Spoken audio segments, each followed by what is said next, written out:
Big Ten preview part. We're back. We are back. Go back and listen to part 1. We did our contender tiers.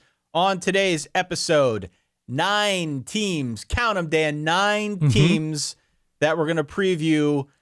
Different level of granularity. Those being Ohio State and Oregon, Iowa, Minnesota, UCLA, Michigan, defending champs. Maybe we should start there. Sure. Illinois, Northwestern, and Indiana. I am prepared with a 51-minute one-man show about the upcoming Oregon Ducks season. If you are, I'm not going to need any input from you. I'm going to not need any questions from you. I will give you some visual cues for like standing ovations and hearty laughter and like, ooh, I've never thought about things like that. But otherwise, I don't really need you for this episode. So here we go. All right. Hey, sorry for the quick interruption, but it'd be incredible if you considered subscribing to the Solid Verbal YouTube channel right down below. I would Here never we do go. that. Here we go, actually. Call Kenny Loggins because you're in the danger zone.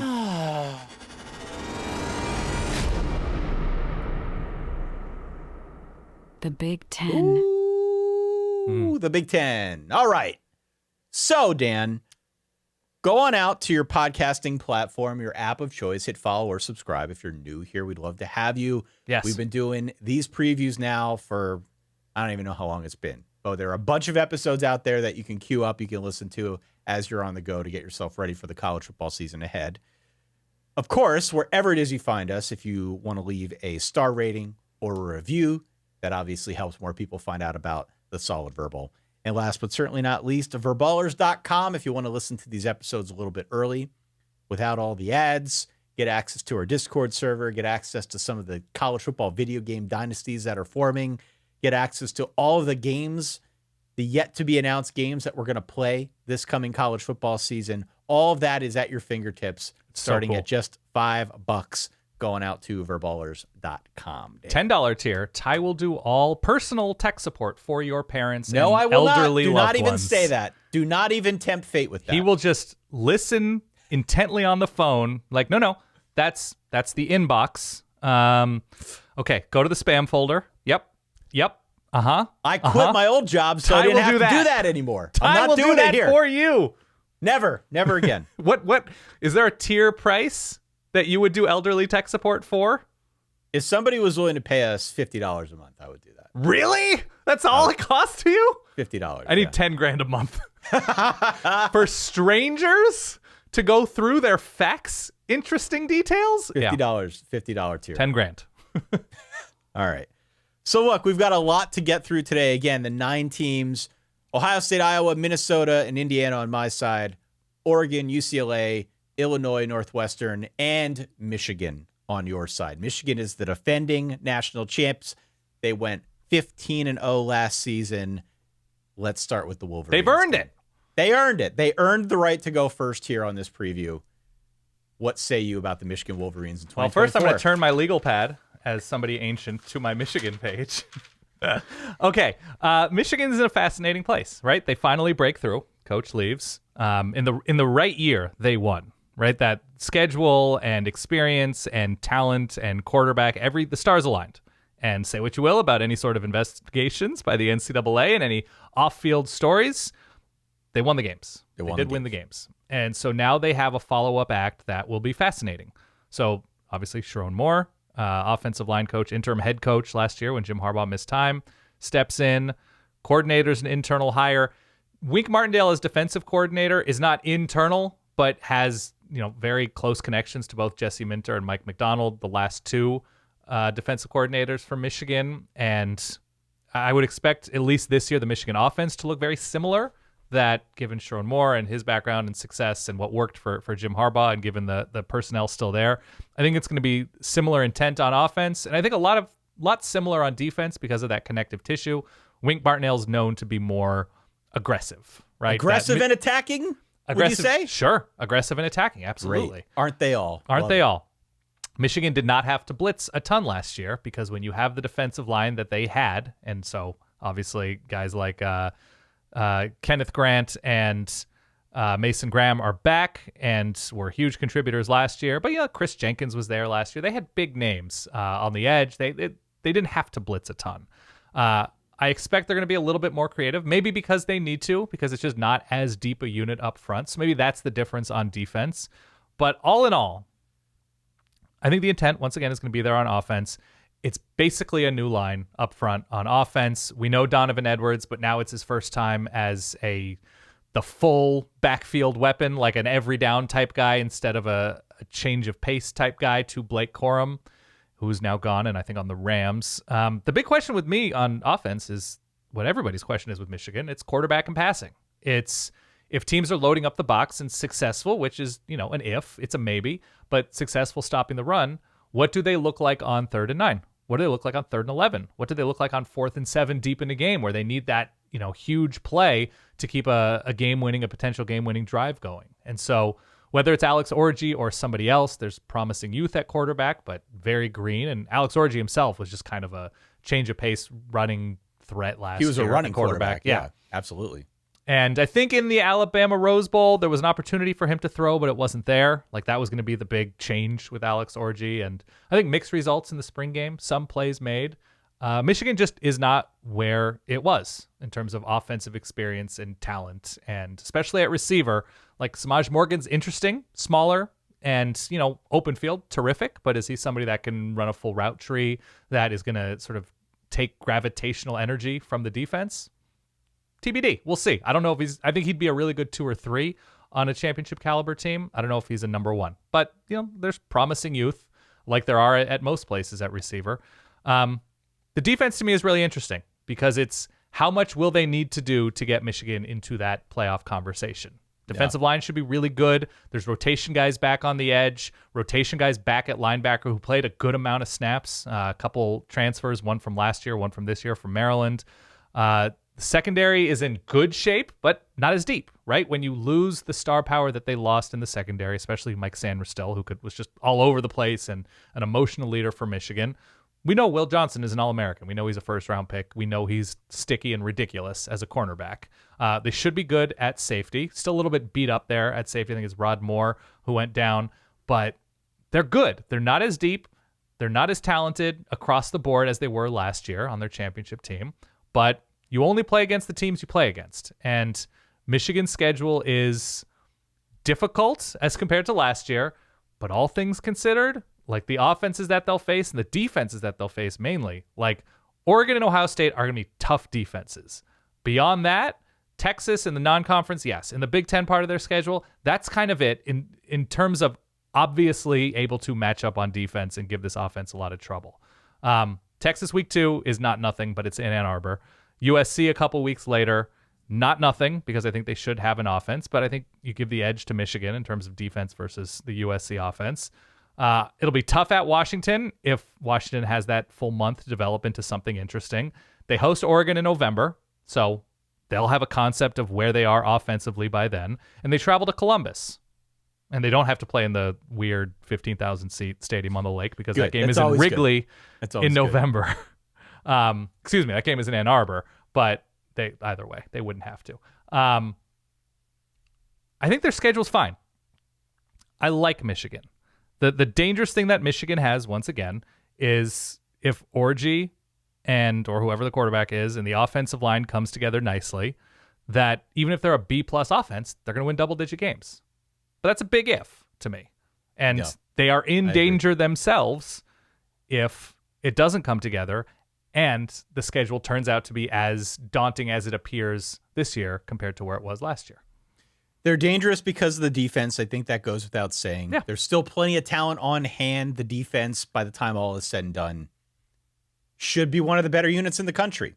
Yeah. And the concern is on the offensive side of the ball, right? And how this campaign starts off. Is the defense good enough to paper over some of the early sins that we might see from the offensive side of the ball? Because the offense is really where it's new. It's J.J. McCarthy leaving. It's the line completely new. It's Blake Corum. It's the top 2 receivers. There's a lot of change there. Granted, Donovan Edwards on the cover of the video game but his first kind of go at being the featured back. Colston Loveland, who we didn't mention as well. Yeah, might be the best tight end in the conference. Yeah. One of the better tight ends in the nation, let alone the conference. You know, there obviously is going to be talent on any Michigan team. They have recruited well, but with this level of turnover, that gives me cause for pause, my favorite pet charity. Sure. I am as out on Michigan this year as I was in on them this last season. What does that mean? Around this time. It means this is a 9-3 or an 8-4 team. Okay. And I don't think that's a bad thing. I think given the turnover that this program has to contend with, it's totally reasonable that would be the final result. I don't think they're beating Texas. I don't think they're beating Oregon. I don't think they're beating Ohio State. It would not surprise me if they drop one elsewhere along the way. Who would be the most likely? I guess I did the Michigan preview. At Illinois is interesting to me. Depending on what Illinois looks like. If Illinois can sludge up that game, it would be the second consecutive road game. They have a bye week before Illinois, but it's at Washington, at Illinois, and it's sort of a look-ahead spot before Michigan State and Oregon on the road, and it's sort of into October. You might get like cold weather, which, again, Michigan has no problem in cold weather, but in terms of being able to sludge up a game, we saw it a couple of years ago, Illinois have that ability against Michigan, a good Michigan team a couple of years ago, and I think that would be the spot I would circle in terms of like clearly inferior team, caught them on the right day. Yeah, I mean, that's also a week before the Michigan State rivalry. Right, that's what I'm saying. It's a look ahead. I don't think Michigan State's going to be in a great place, but no. Look ahead potential is there.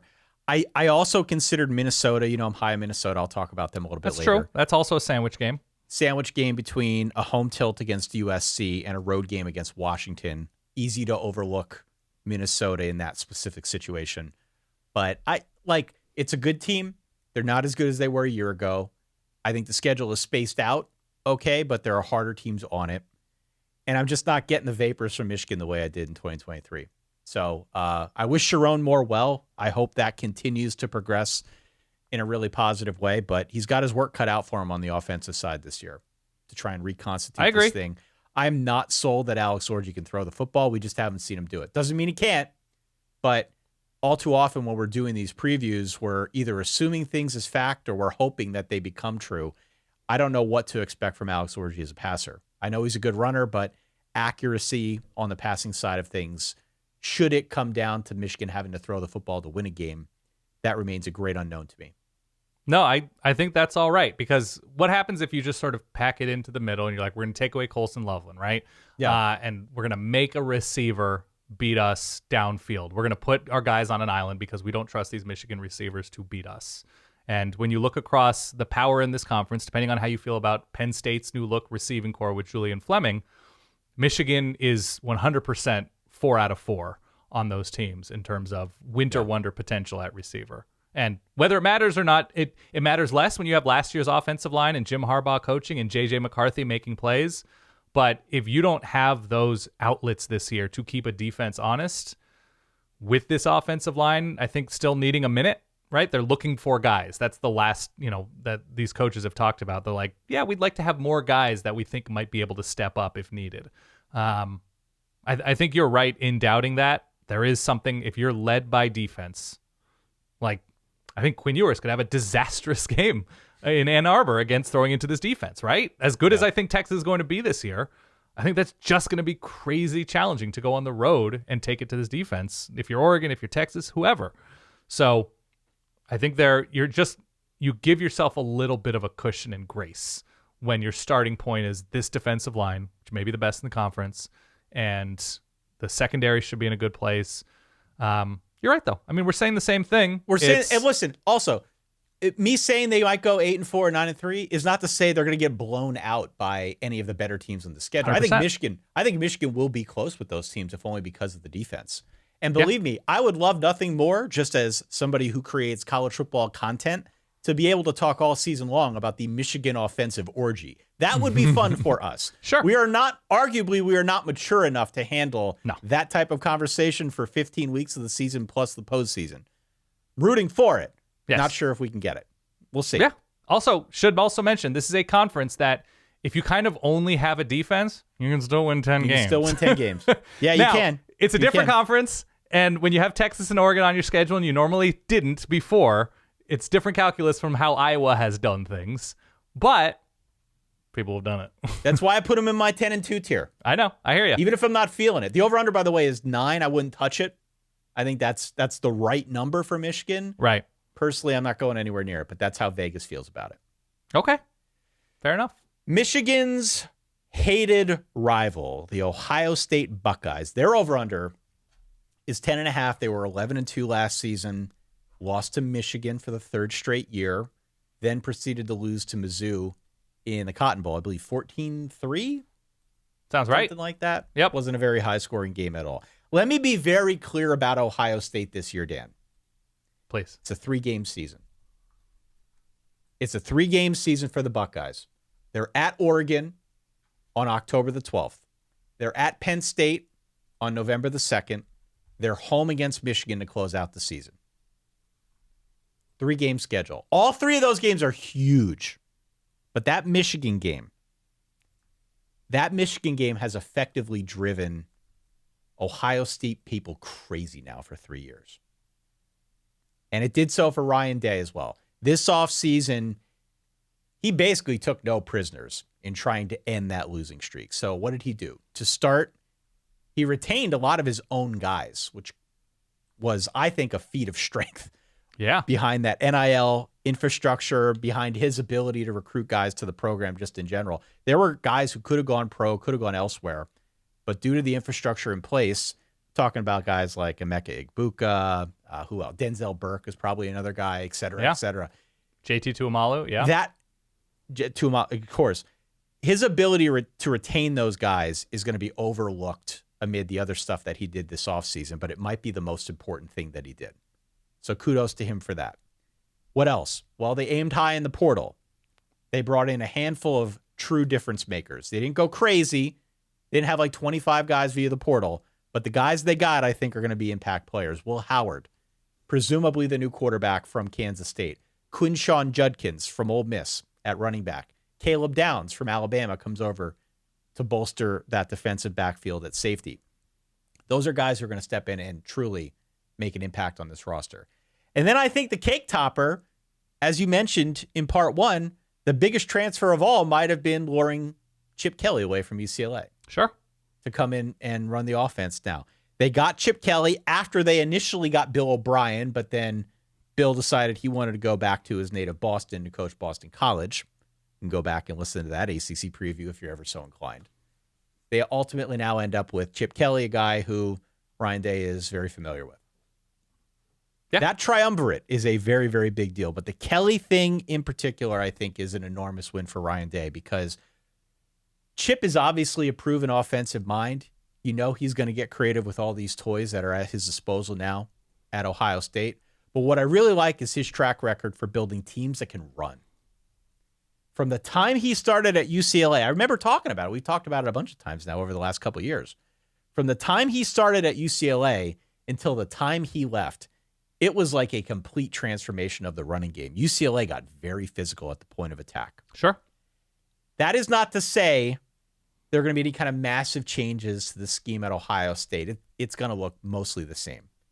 But I think if anybody can reverse the trend that we saw last season of struggles in short yardage and red zone situations, it's Chip Kelly, man.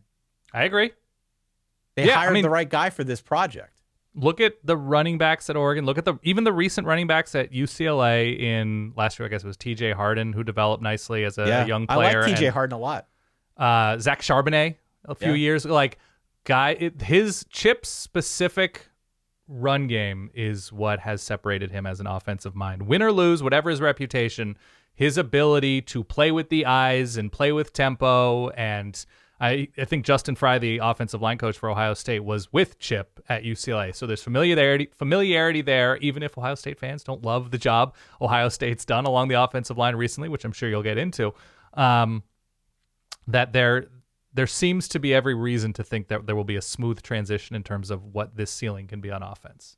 Totally. And I do think this was a smart hire. You could argue that they upgraded with Bill O'Brien leaving and getting Chip Kelly. I think that's a fairly straightforward statement. That's not even a take. Right.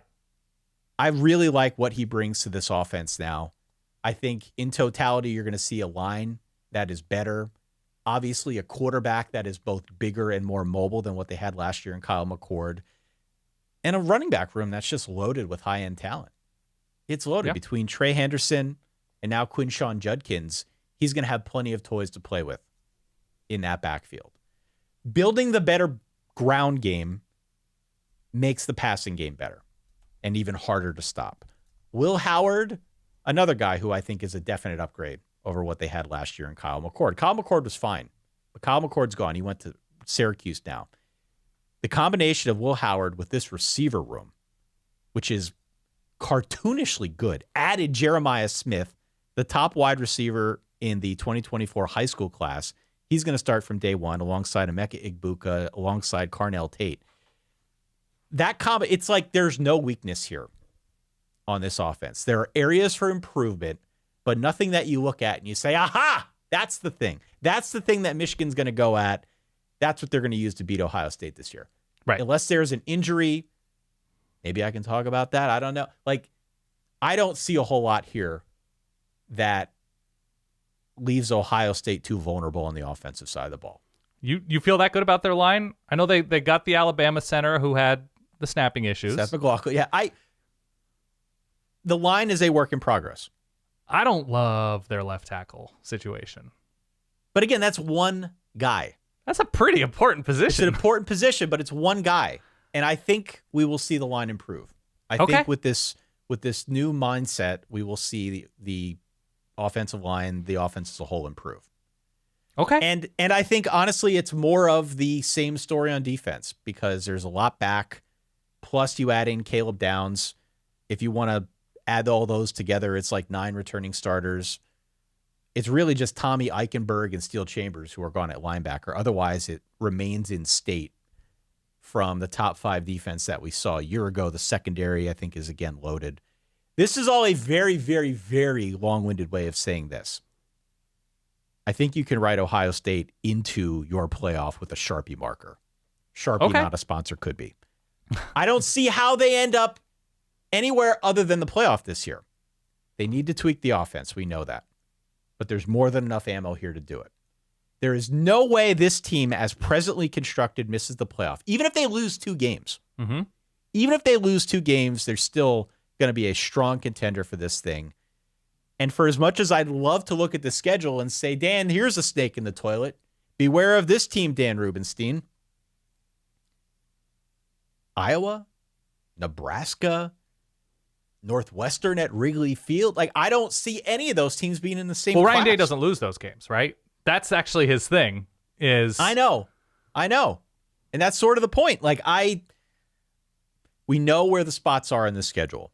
I can talk about them next. Yeah. But outside of the very obvious games that could be trouble for Ohio State, the 3 that I mentioned earlier, nobody else is even close to these guys.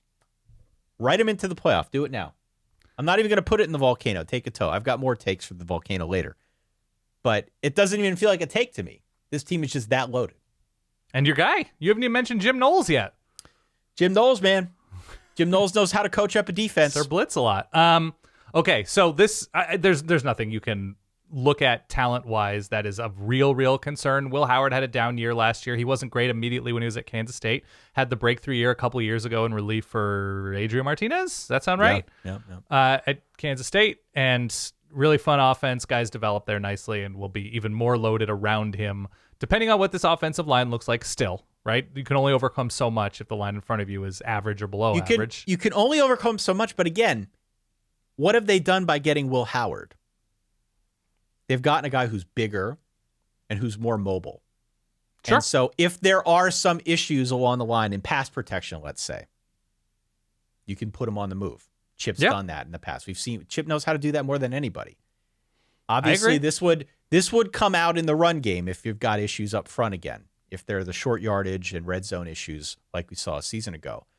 But I just feel like with the high-level talent they've got back there and with what else a defense has to contend with, it's hard to pin these guys down. Maybe they're weak along the line, but they're still going to be pretty damn good. I don't see an obvious way for anyone to break through and just shut this offense down. That's just not going to happen.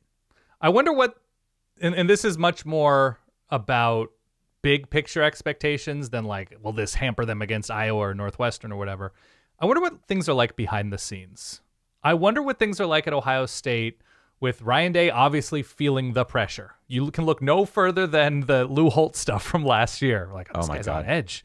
This guy is very much on edge. Adding in a big personality in Chip, who I think Ryan Day will happily defer to given their history together. He knows how good Chip is at looking at a defense and game planning. Yeah. But bringing in a couple of the big name transfers, Judkins and Caleb Downs, and knowing that from the second that Mizzou catastrophe of a bowl game for Ohio State ended, that the spotlight, the magnifying glass, whatever you want to say, has never been more powerful on Ohio State and Ryan Day's Ohio State. And I wonder if that sort of energy permeates things behind the scenes, that everybody's on edge. It's a lot of pressure. Yeah. And it wouldn't surprise me if that is the case. And it will definitely be more the case, let's put it this way, if there isn't a breakthrough this year. Yeah. Because it's there for him. It really is. I know it really is. Things seem to be, from afar, pretty acrimonious with Quinshon Judkins leaving Ole Miss and the way that all went down. Hopefully for his sake in Ohio State, this is just a beautiful new home for everybody. But, there are things like that I'm paying attention to. It seems to me that it is a two-horse race, at least at this juncture in early August, for the Big Ten title. And those two teams are Ohio State, who we just mentioned, and your Oregon Ducks. Oregon new to the conference. I suspect I know how you feel about the demise of the Pac-12, but we are where we are. You are now a Midwesterner through and through. Your West Coast identity has faded with time, unfortunately. How dare you? That makes I'm me trying so to be sad. dramatic, Dan. How do you feel about Oregon this year? Give me the lowdown on Oregon. Can I do the Phil Steele thing? To understand this year's 2024 Oregon squad, you first have to start out with the Holiday Bowl team from 2008. It was a simpler time. Zach Robinson, Des Bryant, Walter Thurman III. I have a Steelism in my preview somewhere. Yeah. Okay. So I feel great about Oregon.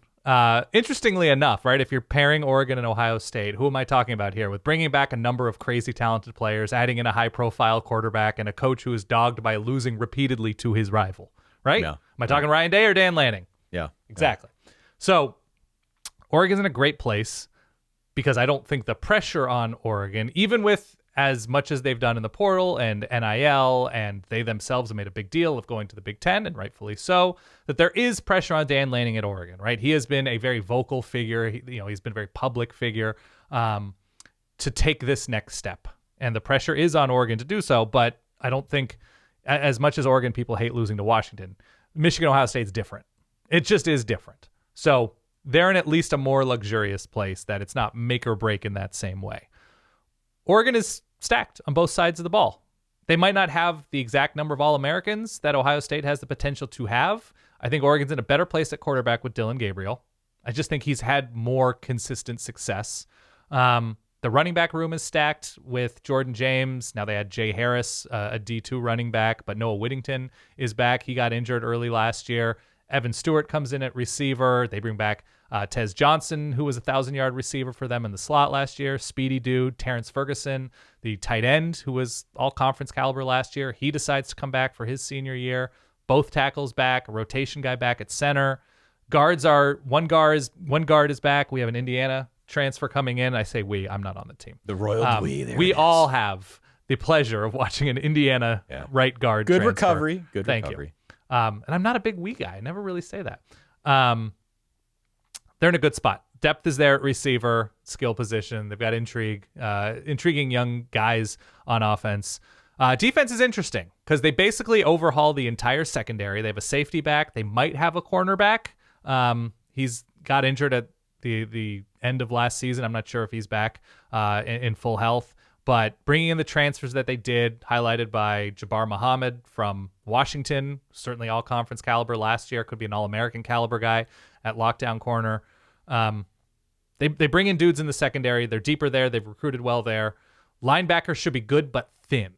And if there's a point that I'm going to look at, or a couple different points from, like, if a guy gets hurt, I know you've mentioned this with Dillon Gabriel. If a guy gets hurt between the two starting linebackers or one of the guards on the offensive line. That's from like, there might be a drop off we're about to see. There might be dudes picked on and pushed around a little bit at linebacker or the inside of this offensive line.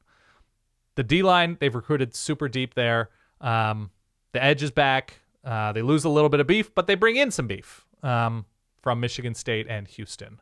So they're deep pretty much everywhere other than the inside of that offensive line and linebacker. I trust Dan Lanning. He needs to win bigger games, right? We saw it last year with, how he went for it in those high leverage moments against Washington and Seattle. And then the start of the Pac-12 championship game in Vegas was disastrous on offense. Like, they just looked lost. And for a team of this caliber, they can't if they're looking to. I mean, the next step for Oregon is not just making the playoff. It's probably winning a playoff game with what this roster looks like. So they need to be in that Final Four, if not Final Two nationally, to really have a proof of concept moment for Dan Lanning, how they've recruited. And their schedule looks fine, honestly. Like, their biggest game is at home in Autzen. The non-conference portion of their schedule, it's just a different look Oregon State team with where they are in terms of the Pac-2 status. Boise State should be decent, but I just don't think they're of Oregon's caliber. Famous last words, Oregon does not have a good history with Boise State. And honestly, like, they're in a good place.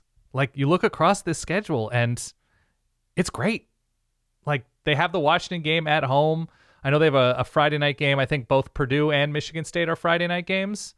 But if they take care of business, which they have done more and more under Dan Lanning, other than those huge games, they miss USC.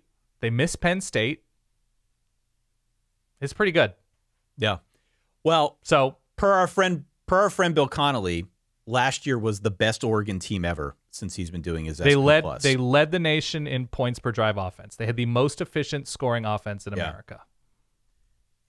It was a good season. It was a 12-2 season, marked, of course, by those losses to Washington, but won the bowl game. Yeah. And then they loaded up, right? They went out, they loaded up, they brought in guys that I think can make that offense better, can make that defense better. It is clearly a hot program right now that has a ton of momentum. The question for me truly is what happens if Dillon Gabriel goes down again, because he's not been the most bulletproof from an injury standpoint over the course of his career. I think Oregon is fine at quarterback. Yeah. And whether it's Dante Moore or anybody else, right, they will have enough around that quarterback to continue winning and playing at a high level. The truth of the matter is, the schedule, most of the teams in the schedule are 7-5, 8-4 at best. There are a couple headliners that, I think Michigan, Wisconsin, a couple headliners that you can look at and you can say, all right, we know that that's going to be a big game. But beyond that, most of these opponents seem very, very beatable. So again, if I'm looking at Oregon and I see 10.5 over under, I don't know if I'm touching the over under per se, but this is another team that I'm maybe not writing into the playoff in Sharpie, but at least writing them in with a number 2 pencil. Yeah, I think that's right. It feels like this is a playoff team to me. I'd be surprised if they aren't there. I agree. Their November isn't nothing, just because it's at Michigan, Maryland, at Wisconsin, sort of deeper into November, and then a bye week before hosting Washington. That's talent. Those are good, if not pretty good, if not very strong teams to finish out the year. But I think they have depth like they have not had. So the danger with Oregon, right? The danger, what makes them dangerous to everybody else is that it's kind of more of the same from last season, and 2 fourth downs go their way, right? Yeah. Like a couple of decisions go their way, and it's more of the same. And, it's a great home field advantage at Autzen Stadium for hosting maybe the biggest game of the season nationally when Ohio State visits. And they're in danger to me, it's those two groups that will decide the ceiling of this team, the inside of that offensive line and the linebacking core, because I think the depth is there everywhere else. Should be one of the better teams in college football. I think, and Dillon Gabriel's the current Heisman frontrunner. He should be. He was about a month ago. He should be near the top if he's not at the top. I think he could have a stupid good year. Like, I think he could build on what Bo Nix did. I don't think he's going to be as accurate as Bo Nix, but with how much he loves going down the field, and Bo Nix, if there were one area to nitpick, it was his reticence and accuracy at times going downfield. Dillon Gabriel might not have as strong in terms of pure, what is it in baseball that they call it? The pitching, the ball rotations. Oh, the spin rate? The spin rate. His spin rate might not be where Bo Nix's was, but he loves chucking it deep. Yeah. It's a big old moon ball, but he loves it. So I think Oregon's going to test a lot of teams speed-wise downfield this year. It'll be interesting. You've got Oregon over Ohio State. I've got Ohio State over Oregon coming out of the Big Ten. Yep. From one great offense to another, let's talk about the Iowa Hawkeyes in 2024, Dan Rubenstein. Yeah. Keep that electric offensive train going. Keep it going. 10-4 last season. They did, notably, get shut out by Penn State, Michigan, and Tennessee in the bowl game. Yep. Got to point that out. Were those all the ranked teams that they played, or did they play anybody else ranked? Did they score any points against ranked teams? I don't believe they did. We'll have our fact checker, a professional fact checker that we pay full-time money to check for us. Okay, continue. So per the SP Plus, Iowa had the 4th worst offense and the 3rd best defense last season. I cannot remember in our history of calling out half teams a more dramatic half team than that. It was remarkable. And the context for it was even more ridiculous because there was this whole thing at the start of the year with Brian Ferentz, the coach's son, the offensive coordinator. If he doesn't get to 25 points per game, he's going to lose his job. I still, for the life of me, have no idea how that became public. Somebody leaked that. Of course. To make a fool out of the Ferentzes. However it happened, I salute you. It gave us content. It gave everybody content. They didn't get anywhere near 25 points per game. They got to 15 points per game. Fell just a bit short, okay? Now, to be fair, the injuries did not help. Notably, Cade McNamara going down 5 games into the year. Luke Lachey, Eric All also got hurt at tight end. Plenty of other guys in this team that got hurt. By the end of the year, they're playing Deacon Hill at quarterback and pretty much counting on Cooper DeJean to make a defensive play or a special teams play to score some points. But that was it. That was the entirety of the Iowa quote-unquote offense last season. Can we take just like 3 seconds? Cooper DeJean, just incredible all-time Iowa performer. Continue. Now with the Eagles. Oh, that's right. About an hour south of me. So what did they do? Well, they got rid of Ferentz, Brian Ferentz, that is, and they brought in Tim Lester after a search that involved a bunch of names. Kevin Johns, I remember, was a name that was rumored maybe to be taking that job. But they ultimately settle on Tim Lester, formerly the coach of Western Michigan, to come in and run this thing. I did a lot of research on how he might tweak the Iowa system, Dan. You and I talked with Scott Docterman of The Athletic for an episode that we have yet to release that I hope we can release at some point before the start of the year, talking specifically about Iowa. Won't give too much away there. It's our Wu-Tang Martin Shkreli episode. We will release it. It'll be $1 million on golden vinyl. Continue. Exactly. What is this offense going to look like? Talk to people, read what others had to say. The consensus seems to be more motion. What else? More shotgun. Basically, more of the common stuff that everybody else has been doing for a generation now. Yeah. They're not suddenly going to switch this thing on and go run and shoot. They're just going to tweak, stay generally within the system, but make some modifications so that it's more modern. And honestly, with the personnel that they have, I don't think they could do anything drastic. I think they kind of have to stay relatively close to where they've been. Relatively being the operative word. It will be more modernized. I like the Tim Lester hire. Each time I read more about what he did and what he plans to do, I came away feeling a little bit more optimistic about this. But that being said, famous last words when you say the Iowa offense can't get any worse, right? That's true. So what I like about this is Tim Lester seems eager to adjust a scheme to fit the personnel. He's not going to try and fit him into a box that doesn't work. We know the kind of personnel they have on hand. There's like 10 starters back on offense. So a lot of continuity in some sense, veteran leadership in another, a new offensive coordinator who seems less rigid and is going to at least install something that makes it feel more modern. This team, you're going to laugh at me, this team could be dangerous if they can get to be like the 80th best offense in the country. That's not funny.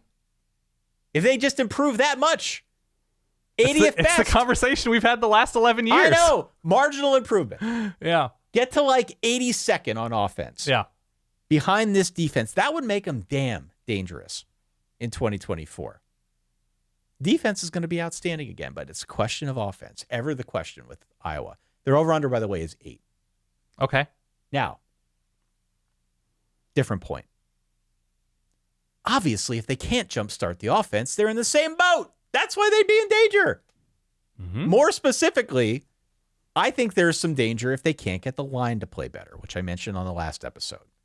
One of the things that Scott called out when we had this long conversation with him about Iowa and its state of play and all that was the line.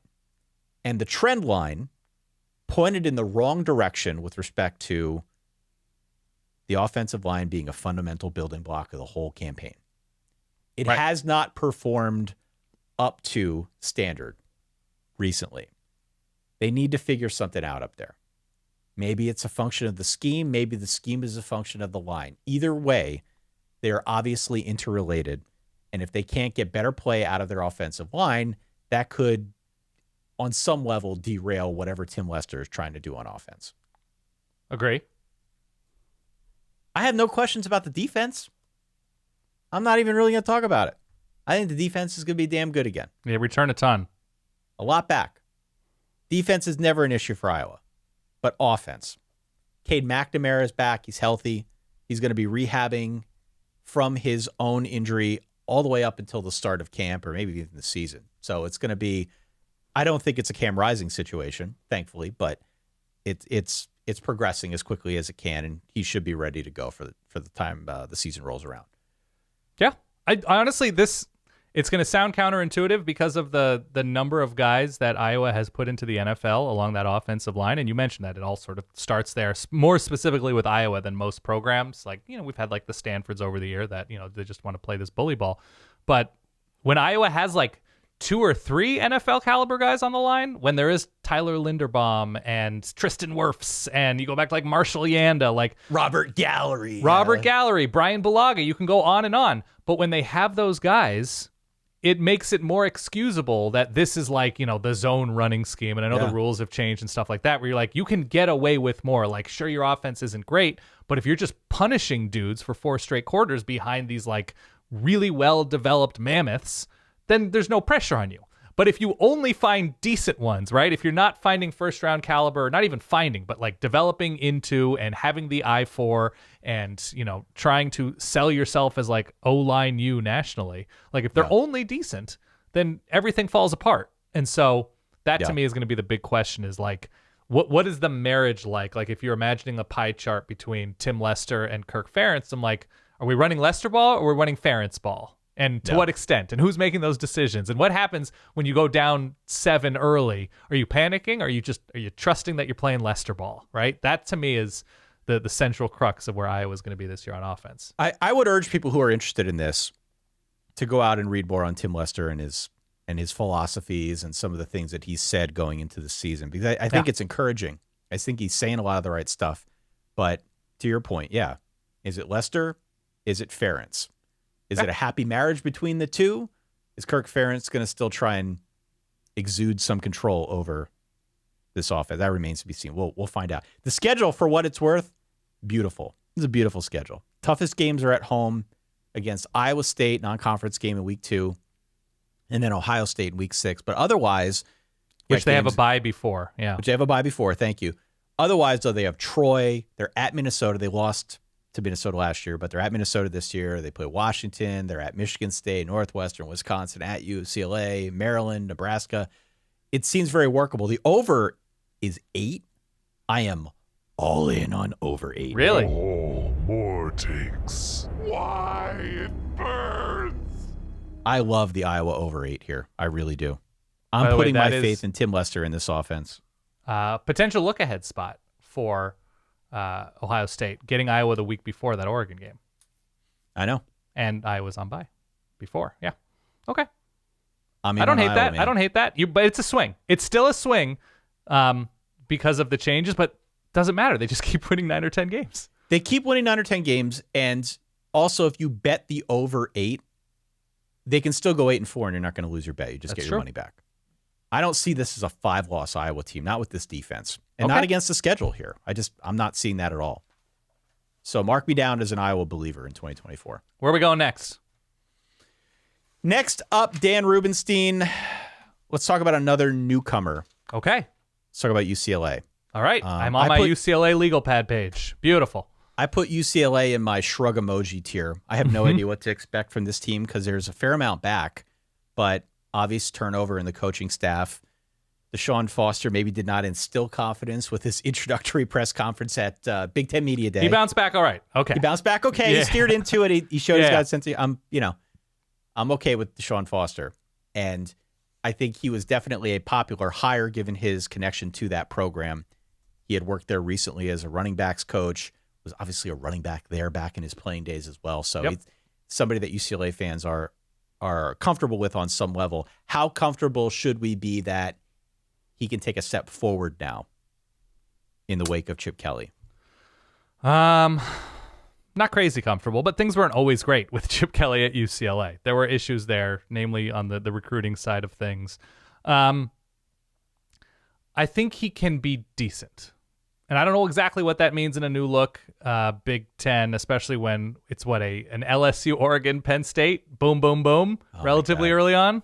They just get mauled with that schedule. Yeah. It's a tough ask. Yeah, schedule-wise, it's at Rutgers and at Nebraska in the middle part, and that's before Iowa, Washington, USC, and always fear the week after rivalry game. No, this year it's Fresno. No Jeff Tedford Fresno, but all the same, they should be a pretty good team. I didn't go into my preview studying loving UCLA, and I may not love UCLA after week 1 or something, but they do return a decent amount, especially on offense. Now, the star power is gone, especially Latu Leatu coming off of the edge for that UCLA defense. But I think with TJ Harden, with a couple of decent receivers, Ethan Garbers, I think, is fine. He's pretty good. Started out his career, I think, at Washington. I think they can be serviceable. Now, the question with the offense is Eric Bieniemy, college offensive coordinator, again in the college game after a lot of success with the Chiefs. Is he going to be okay with not having Patrick Mahomes, right? Is he going to be okay with trying to maximize what he has, not lamenting what he doesn't?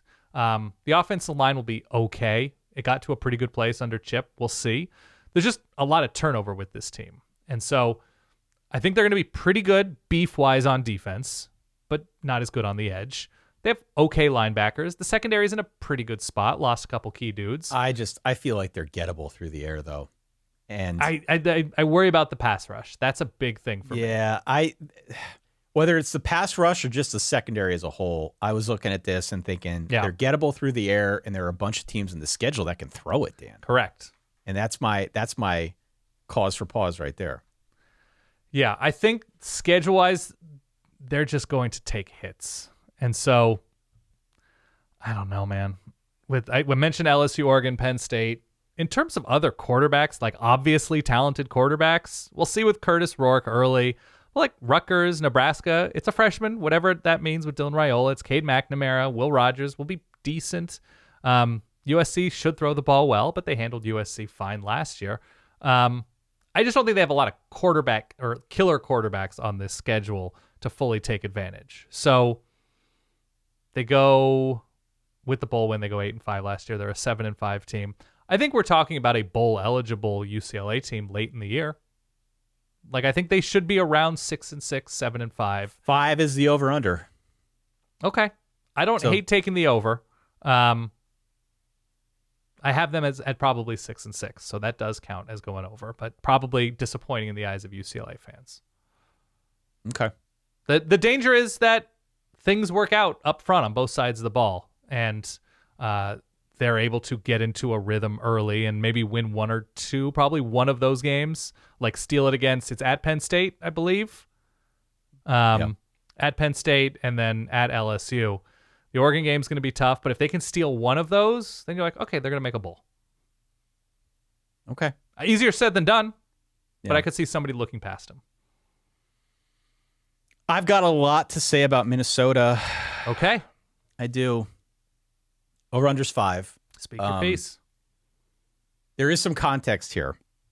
And if you'd like to go and take a snack, you can do that. You got a one-man show about the Gophers? Well, I do. I'm fascinated with this team for Hold on. a variety of reasons. Tayuma? Tayuma. I'm down Pretty with that. good. I have something better that I'm going to trot out here. Please. Is And by is better, that I a mean- thousand bro nicknames? By better, I mean decidedly worse, but it's more of a mantra than a nickname. Okay. So here's the context of Minnesota. 2 straight 9-4 seasons before 2023, which was a pretty big step back for the program. They were 5-3 headed into November. They lost their last 4 games and finished 5-7. There weren't enough bowl teams, which meant that Minnesota qualified for the postseason because they had the highest academic progress rate among teams that finished 5-7. Great to go to a bowl game. Great that you're making progress where it counts in academics. However, Agree. from a football standpoint, left a little bit to be desired. Did win the Quick Lane Bowl over Bowling Green, finished the year 6-7. Great. Last year in particular, there were 2 overarching issues that need to be rectified this year. The first, the offense stunk. Yeah. It stunk last season. The preseason thought, and I remember this well because we did the preview and we heard from other Minnesota fans out there. The preseason thought was that it was going to be built more around Ethan Kaliak-Manis in the pass. Remember that? They wanted to go a little bit heavier on the passing side of things. Didn't take. They ended up running it 62% of the time, which was 5th nationally in terms of run-heavy offenses. They ran the ball more than we expected they were going to. Some of the offensive stats that came out as a result of this are downright painful. And I almost feel guilty because we met people in Minnesota and they're the friendliest folk you could ever imagine in this great land of ours. Wow. But I need to mention it. Okay. This is Okay. where they were last season. They went 3 and out about 35% of the time, which is a lot. That's a lot. Near the bottom of all FBS in terms of explosiveness, bad in the red zone. And this is key. A really low success rate on all things offense combined with playing very slowly. Those last 2 things are important. They don't necessarily dictate one another, but if you take them in tandem, poor success rates on your plays and playing slow as hell, that affects the vibe, does it not? If I you're agree. watching at home, it's like pounding your head against the wall. That is tough to watch. And Minnesota was tough to watch on offense last season. Oh, by the way, just for an extra kick in the pants, they only covered the spread 25% of the time. Yikes. That is a poo-poo platter of offense if I've ever seen one. Yeah. The second thing is this. Defense was extremely young and also took a step back, albeit not as much as the offense, but very young, not as good as they have been as we've grown accustomed to them being. I agree. Something else that shows up in the numbers.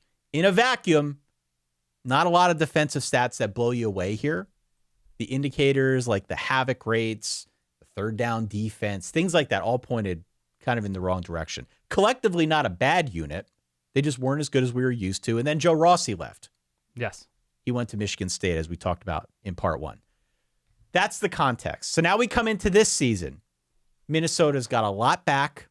They are dangerous on defense. Full stop.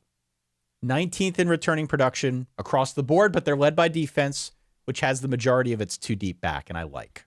The notable exception being Tyler Nubin, the safety who got drafted. They're going to miss him. Yeah, really good. But otherwise, my hunch is they're set up for a pretty good step forward.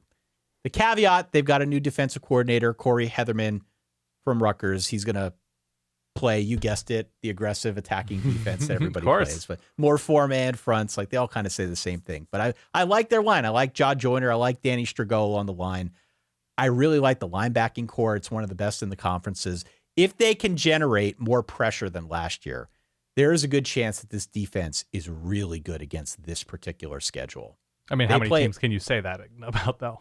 You can say it about a lot, Yeah. but when you're this good in the front 7 and they play this many teams that are uncertain on offense, doesn't mean they'll be bad, but they're certainly uncertain on Okay, offense that going into counts. the year. I think they're set up for success. It does come down to offense, though. Yeah. It's not really been a defensive question for Minnesota, Dan. It's offense. They got 4 guys back from an okay offensive line. They bring back Darius Taylor, who was the sophomore running back, led the team with 800 rushing yards. Get this, in only 5 games last season. He was one of like the 5 best running backs in the nation in September, and then I think he had a big bowl game, right? And there was Huge just bowl game. Kind of nothing in between. 800 yards in 5 games. Yeah. Pretty good. Daniel Jackson, also back. He's the senior wide receiver. He had a really good year on that bad offense, finished with 110 targets. So to have the year he had and that many targets in an offense that was broken and everybody knew that if they were throwing it, it was to him, I'd say that's pretty good, yeah? I would go a step further, and those are very low-key the best receivers in the country, that they are putting up numbers. They are making plays in an offense that it's telegraphed. It's telegraphed. Right.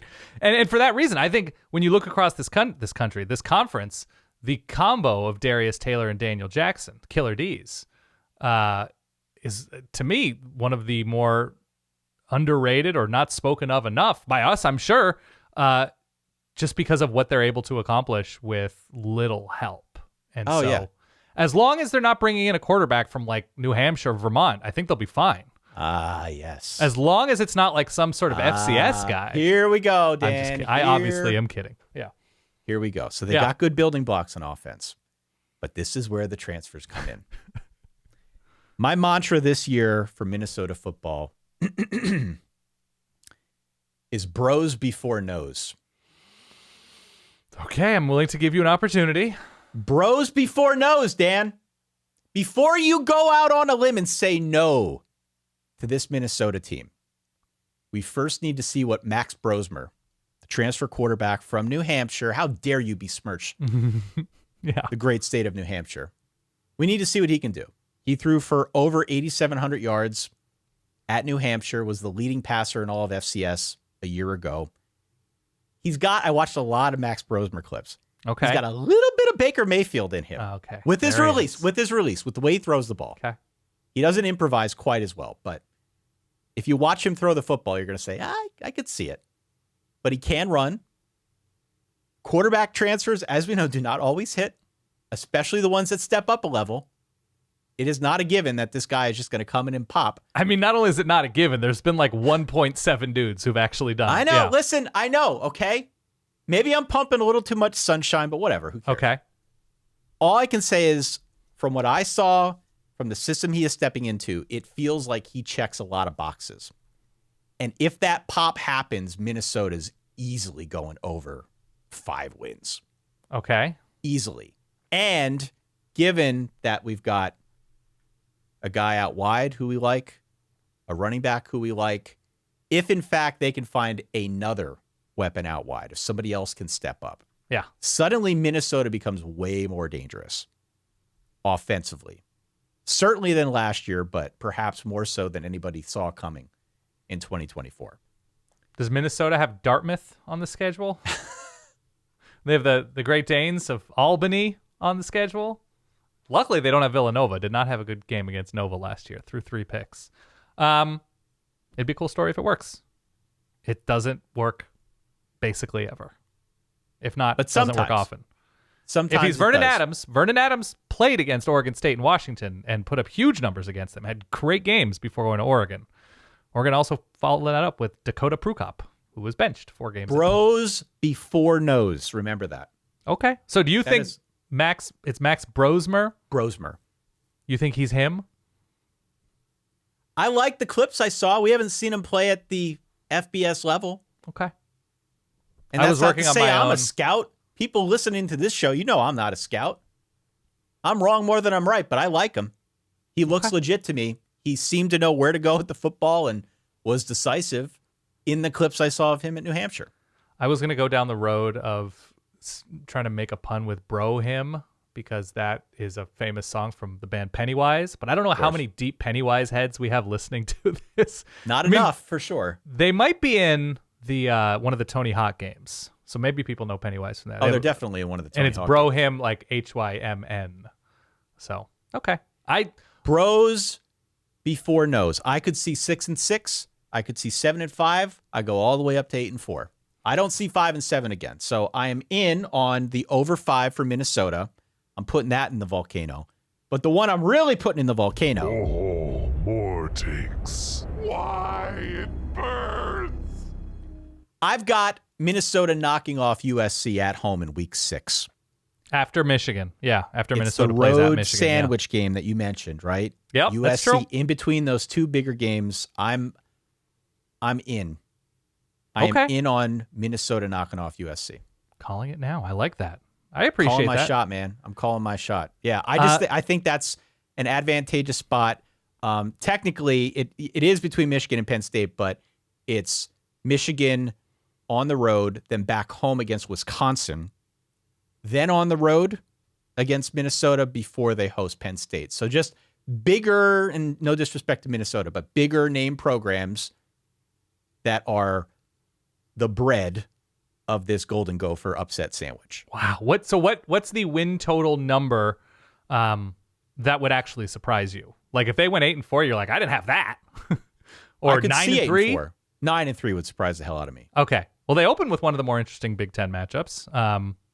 Nationally, so they play North Carolina, right, to open the season. They do. And by the way, that's an interesting bellwether for both teams. Lost that game last year in Chapel Hill. Yeah, it's a really interesting bellwether for both these schools. So I agree. I did not expect to be this high on Minnesota, and we have had the conversation many times over about how Minnesota, we thought at one point in time, missed its window. Remember that? I feel really good about this team this year. They got to get better at like stopping the run on defense. There are some things to fix there, but there's a lot back. It's just bros before nose, man. That's the mantra in 2024. Bros before nose. It's but that's bad, NOS, not it's NOSC. bad, but it's catchy. It is catchy. I like Tayuma the best. Tayuma's pretty good too. I'll go with that too. I love that. Okay, I'm in. Next we team. got three teams left here. Unfortunately, they're not in our top tiers, but each of them have interest alike. Okay, who are we going? I want you to give me the lowdown on the great state of Illinois. Illinois and Northwestern, Dan. Flipping the legal pad. Okay, Illinois goes 5-7 last year. A disappointing year. The defense fell off somewhat because of injury and somewhat because they just, Devin Witherspoon. They lose star power to the draft a couple years ago. So the disappointing thing with Illinois last year to me was the line was not near where a Burt line should be. They developed a couple of interesting dudes at receiver. One of them who's also gone now, Isaiah Williams, not Juice, but the other Isaiah Williams, who was a great playmaker for the Illini. And they lost in different dumb ways, and they didn't have the talent, especially on offense, especially at quarterback last year. I think Luke Altmaier was pretty beat up. Not an excuse. A lot of people are hurt, but they just weren't able to do a ton. He was a lot better as a runner than he was as a thrower. And I think there's an opportunity this year with Illinois, which we mentioned on part 1 of our Big Ten preview, that they were aggressive in the portal and not just like, hey, we got a linebacker from Texas State or something. Terrence Brooks is at his best. I think a good corner, a good power conference corner. Zachary Franklin was very good at UTSA. Didn't do anything at Ole Miss last year, but reunited with his old offensive coordinator from UTSA, now at Illinois these past couple seasons. Illinois is in an interesting spot, right? They want to win in a very specific way. They want to punish you with their offensive line. They want to have a fast, aggressive defense. Don't we all, Ty? We all want that aggressive attacking defense, Dan. What it is a depth thing for Illinois. I think they lost one of their running backs, I think, to Purdue, but their presumed starting running back, Caden Fegan, he's a load. He's a good back. I don't know if he's a great back. I don't know if he's one of the 5 best backs in this conference, but at his best, he can be a problem for a lot of teams on this schedule. I think the receivers are pretty good. They're counting on, more transfer beef on the defensive line. But they have proven playmakers on this defense. And so it was an internal hire to replace Ryan Walters a year ago, Aaron Henry. And so this defense needs to improve a ton. Now, the question with Illinois is, can you score 30 a game? Can you score 28 a game? What is it going to take to sort of make a dent in what is now going to be a more difficult schedule? And it's difficult this year. So it's Kansas, at Nebraska, at Penn State, Michigan, at Oregon, and they finished at Northwestern. That game's in Wrigley. And so the number of obviously winnable games for a decently improved Illinois team stands at 6, 7, right? That I feel like it's a true drive to 6 year for Illinois. We're back. We're back to the drive I think for we're 6. back in a big way. Okay. And it's just because I think the best of Luke Altmaier is interesting, but like, I don't think you're going to watch this passing attack and think to yourself, it's an 8-win team. I think they can spoil, like I mentioned with the Michigan situation, with where they get them on the schedule. But like, they lost to Kansas last year in Lawrence. They should be able to make that a game and maybe even steal it, right? If the defense is in a decent spot, because I think you can run directly at Kansas's defense. So I wonder what Illinois looks like if the offensive line doesn't get noticeably better. And if it doesn't get noticeably better, the danger is that they do, and they're in danger if they don't. And 4-8, 5-7-ish, once again, like that's the problem with Illinois is I just don't think they're ever going to build up the depth to get to a legit dangerous place unless they accidentally happen into a quarterback or, it was the way that they got like Devin Weatherspoon a couple of years ago, right? It was an academic thing and nobody thought he was going to qualify, but Illinois stayed on him and he turned out to be, one of the best corners in the country. Might have been the first corner taken in the draft a couple of years ago. So they're going to have to, on the margin, succeed in that way.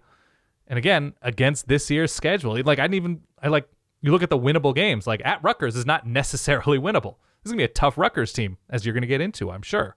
At Oregon, the week after playing Michigan, like obvious winnable games. Eastern Illinois, Central Michigan, probably Purdue at home, probably Michigan State at home. And then what? That's like 4. Yeah. Well, they have 7 home games on this schedule. They do. But I don't trust the firepower here. I like the skill guys. Yeah. To me, it's going to come down to beefy depth for Illinois. Okay. And I have them at 6-6. Well, their over-under is 5.5, so yeah, you're right there. What do you think about Northwestern this year? The stadium thing makes them interesting, okay? Okay. Stadium thing makes them interesting, but we're going to talk about that all year long. We're going to go to a game. I mean, that will be, I'm sure, a popular punchline here as we go through, or a popular bit of charm, let's say, for the college football season ahead. The point of this preview, though, is not to make anybody a punchline, right? We're trying to find the reasons that teams are dangerous, the reasons that they're not dangerous. 8-5 last season for David Braun. You could argue him getting the job makes them dangerous. More dangerous, perhaps, than we expected a year ago. Took over as an interim in a bad situation only a few weeks before the season. Won Big Ten Coach of the Year. To pull that campaign together the way that he did was impressive. Yeah. They gave him the job. Now is when the rubber meets the road. Now you're actually building something. You're not just picking up the pieces and trying to move forward. What is the case? Is there a case for Northwestern in 2024? Yeah, the case is David Braun is more secure. There's more familiarity with it being his program, bringing in more of his guys. The fact that the defensive line, which was the strength of the team last year, is basically all back. Like big numbers along the defensive line. And it's just weird to play Northwestern, especially this year. You're either playing at Wrigley or you're playing along the lake. It's weird to play against Northwestern if you're on the road. So, yeah, the case for Northwestern is building a new offensive coordinator who has, I think, a decent amount of skill talent. I think they're okay at receiver, and Cam Porter's back at running back. I think they're pretty good there. The case against Northwestern is easy. Who's playing quarterback? Who's playing the most important position for this team? There's a 3-way battle. It's like Jack Lausch, who's been a backup, and Ryan Helinski, and then they bring in Mikey Wright, who's been at both Vanderbilt and Mississippi State, and has been more impressive with his feet than his arm. These are not accurate quarterbacks. They're not quarterbacks with a history of accuracy. So, I would immediately like Northwestern more than I do if Curtis Rourke transferred to Northwestern, right? That if they had, who was it, the Indiana quarterback, Peyton Ramsey, right? He wasn't great. It was fine. If they had somebody like that, an experienced, successful quarterback, successful being obviously relative, but that to me is what's holding me back with Northwestern. That they won a bunch of close games last year, including a 3-point win against Howard. A really impressive overtime win against Minnesota. I think they're going to look more organized and more interesting on offense. But if you're telling me that they're kind of rebuilding the offensive line and they don't really have an obvious answer at quarterback, I think a bowl would be pretty successful. I think I have them at 5-7, but tough out, spicy 5-7. tough out, spicy 5-7. Yeah. I mean, they have Ohio State and Michigan back-to-back weeks. Michigan in Ann Arbor, Ohio State at Wrigley. And then at Iowa, at Purdue. I mean, you're looking at the flawed teams on their schedule. Like, I think Maryland, even if you don't love Maryland's going to be decent. Wisconsin's coming to the lakefront field.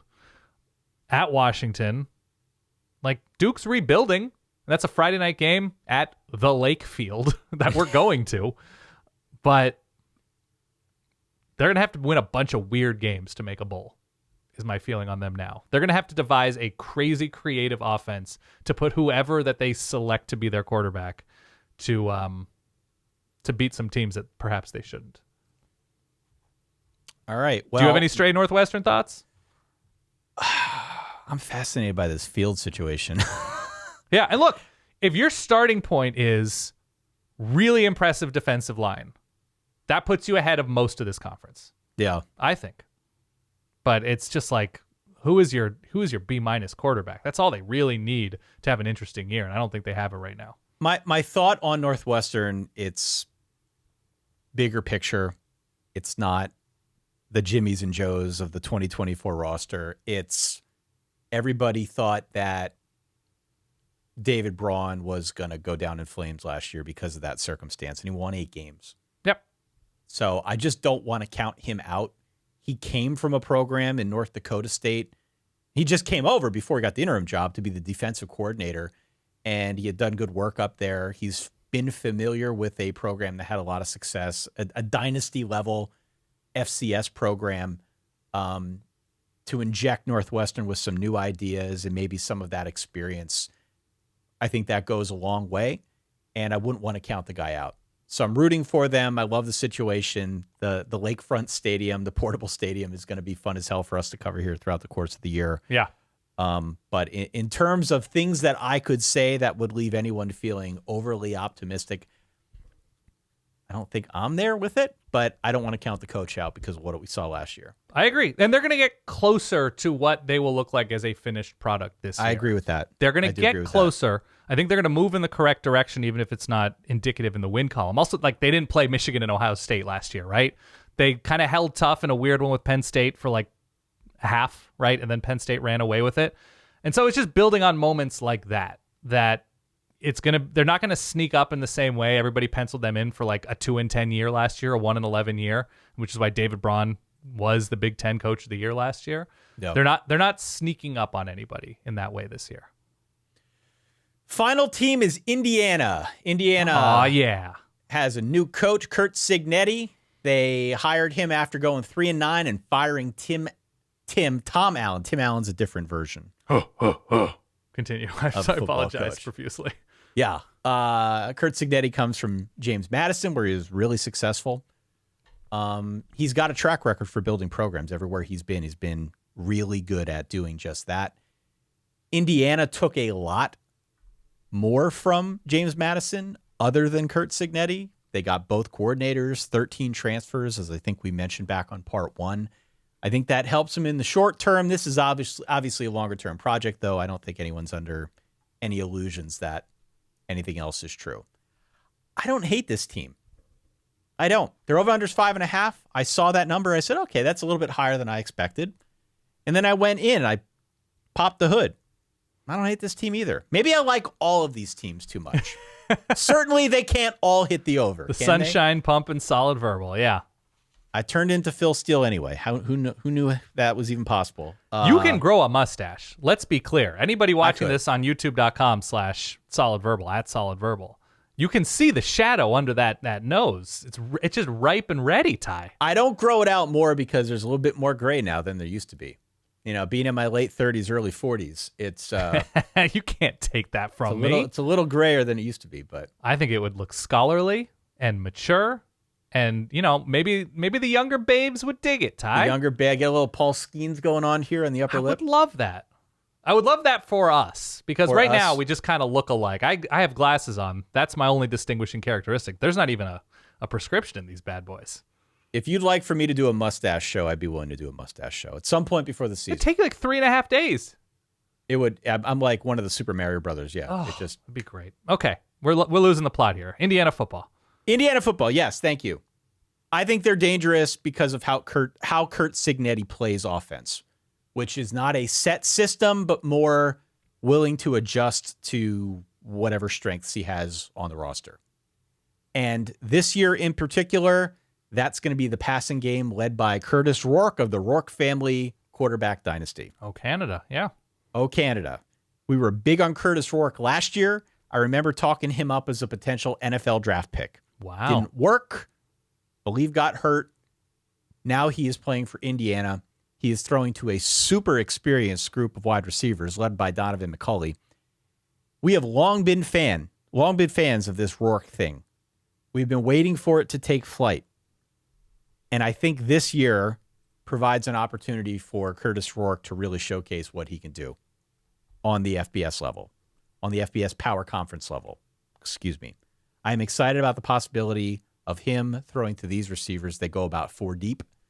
It should be fun to see what he can do against the Big Ten schedule and how this passing offense looks. That's why they're dangerous, okay? They're dangerous because I like the coach, dangerous because I like that he's going to fit the scheme around the talent, and they're dangerous because they do have talent, actually, at quarterback and a wide receiver. True.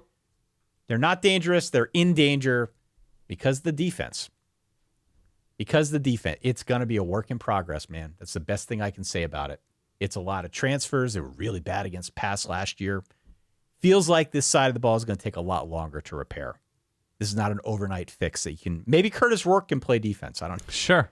If he can, then great. Then we'll revisit this. But I like the hire. I think Curt Cignetti's the dude. I think he knows what he's doing. I just think it's going to take a little bit to get the program to where he wants it to be. The transfers will offer an interesting stopgap, but the schedule is going to be a challenge.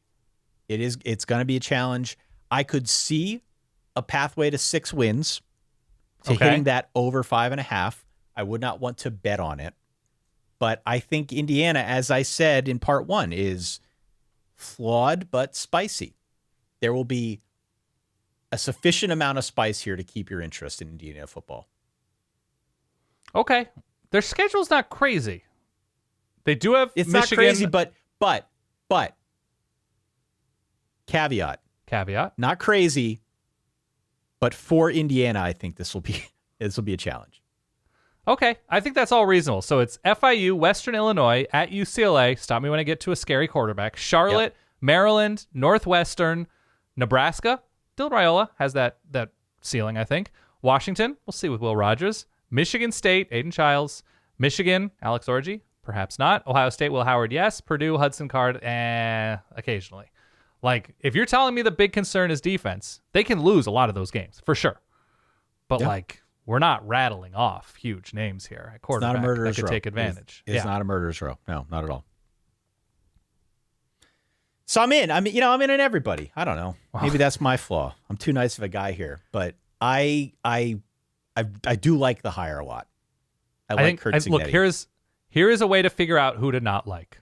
The more any of these preview people, the more if you find team people writing about their team, if you find Bill Connolly, Athlon, whoever, the more of them that say they're really hoping this Youngstown State defensive tackle comes through. They're really hoping this UC Davis tight end is all the change they need. Listen, bros before knows. Don't tell me not to feel my optimism for the FCS transfer.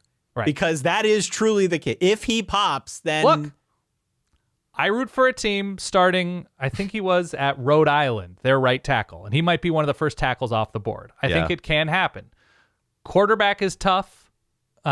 Receiver is tough for me to see like an FCS guy coming in. I know it's Andrew Armstrong at Arkansas as a D2 transfer. It's good to complement what you have with some lower level guys to me. But if you're counting on stardom because he was a stud edge rusher at Middle Tennessee, I know. Good luck. Look, Michigan had a great corner from, I think, UMass last year. Big part of their run. Yep. It happens. But he complemented. I don't know. That's all. That's how you find out who to be down on. Bros before knows, man. Bros before knows. Yeah. They're all from UTEP somehow.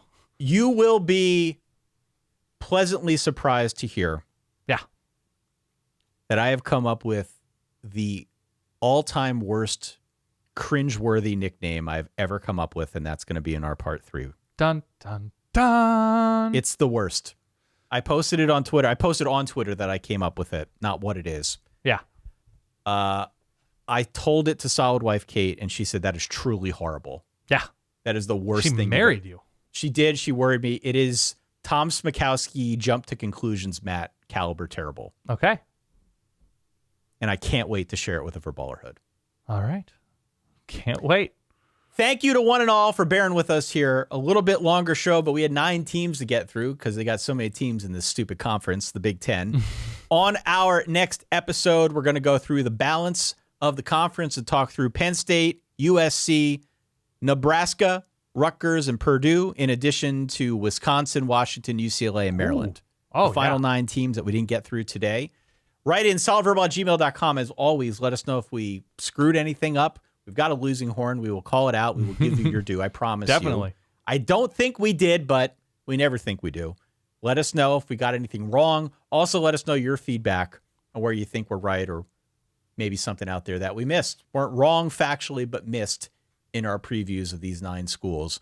Hit follow or subscribe wherever it is you find your podcasts. Leave a star rating or review. All that stuff really helps more people find the show.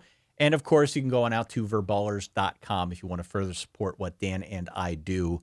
It goes a long way. We offer bonus episodes, ad-free content, the aforementioned Discord where people are spinning up college football video game dynasties, and, of course, the games that we're going to play as the season rolls around. I'm excited about the season ahead, as are the folks out at verballers.com. So if you're ever so inclined, we'd encourage you to go and check that out. Agree. All right, Dan, one more Big Ten episode, part 3, coming at you next. In the meantime, from myself, Ty, for that guy over there, Dan, thanks for bearing with us and supporting the show. We'll talk to you all soon. Stay solid. Peace.